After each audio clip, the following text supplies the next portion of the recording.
Mabuhay at magandang araw sa inyong lahat.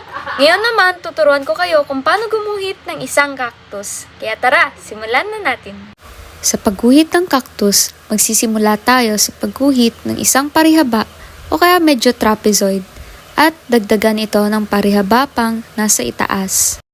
Ito ang magsisilbing paso natin.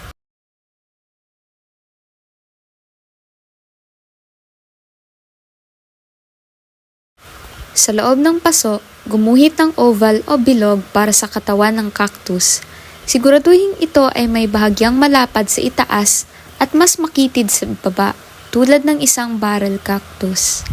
Lagyan ng konting texture ang katawan ng cactus. Gamitin ang pahabang mga linya mula sa itaas hanggang sa baba. Nagpapakita ng mga segments ng halaman.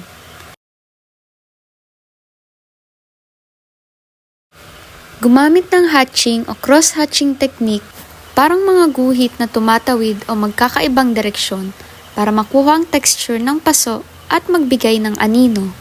Magdagdag ng shading sa ilalim ng rim at sa gilid ng paso upang magmukhang tatlong dimensional.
Sa bawat segment ng cactus, magdagdag ng maliliit na cross o asterisk na mga guhit. Ito ang magsisilbing tinik.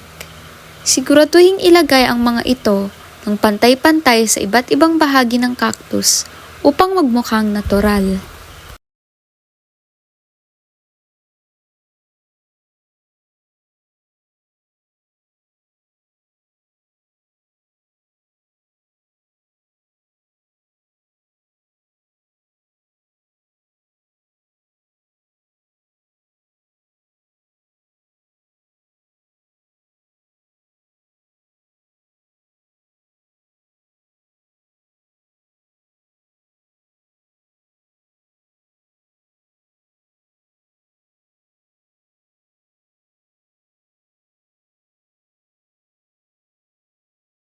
Tingnan ang iyong buong drawing at maglagay pa ng mga detalye sa anino, tinik at texture ng paso kung kinakailangan.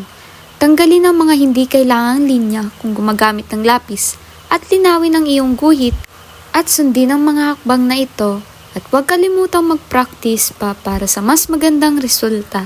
At meron ka ng magandang cactus.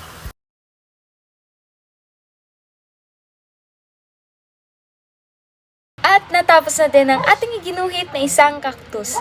Kaya huwag kalimutang mag-like at mag-subscribe para sa mas marami pang tutorials. Muli, paalam!